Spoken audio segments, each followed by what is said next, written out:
My mother-in-law changed my wedding venue behind my back. She said, "The country club is more appropriate for our family's reputation." The next morning, she got a call that made her collapse in the middle of her book club. There's a moment when you realize someone has crossed a line they can't uncross. Mine happened at 11 p.m. on a Tuesday, 3 weeks before my wedding, when the owner of the botanical garden called me personally. "I'm so sorry, but your venue has been canceled. Your mother-in-law called this afternoon and terminated the contract. She said you'd changed your mind." I was sitting in my studio apartment, hot glue gun in hand, surrounded by 200 handmade centerpieces. Each one had taken an hour. Dried flowers from my grandmother's garden, vintage lace from my mother's wedding dress, tiny brass frames with photos of relatives who couldn't be there. My fingers were covered in burns and band-aids. "She canceled it? She said you decided on the country club instead, even paid the cancellation fee. I'm truly sorry." I hung up, called my fiancé James. He answered on the third ring, voice thick with sleep. "Your mother canceled our venue." Silence. Then, "What? Call her." 20 minutes later, he called back. I could hear Margaret's voice in the background, that sugary sweet tone she used when explaining why she was always right. "She says the botanical garden was too casual," James said, defeated. "She already put a deposit down at the country club. Says it's her wedding gift to us." "Mom, that's not..." Her voice cut him off. More talking. Then James, quieter. "She's saying if we don't use the country club, she won't come to the wedding. Neither will Dad." I looked at my centerpieces, at the color-coordinated spreadsheet on my laptop, at the photo of my late grandmother whose garden had inspired everything. "Put her on speaker," I said. "Oh, sweetheart," Margaret cooed. "Don't worry about a thing. The country club is so much more appropriate for our family's reputation. You understand, don't you? A backyard garden wedding would look so amateur. What would the partners at Richard's firm think?" Richard, her husband, who she thought was the managing partner at his law firm. "Of course,"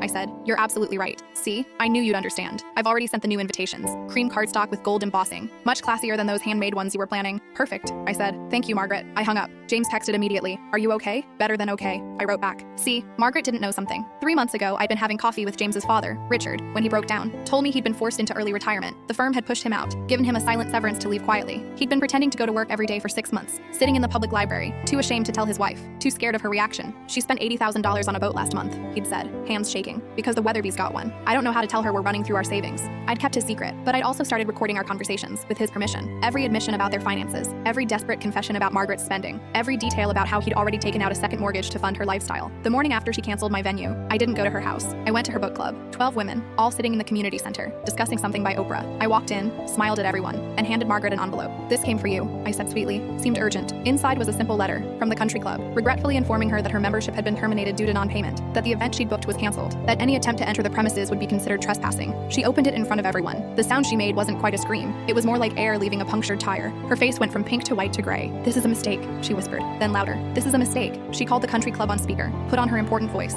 The manager was very polite, very firm. Yes, the decision was final. No, they couldn't discuss the details. Yes, her husband had been notified months ago. The book club ladies exchanged looks. Martha Weatherby, she of the boat fame, actually smirked. Margaret called Richard 17 times. He finally answered. "I'm sorry," was all he said. "I'm so sorry." She left the book club crying. The story spread through town within hours. My wedding was beautiful, small, intimate, held in my grandmother's garden, just like I'd planned. Margaret didn't come. Neither did Richard, though he sent a lovely card. The centerpieces looked perfect in the evening light.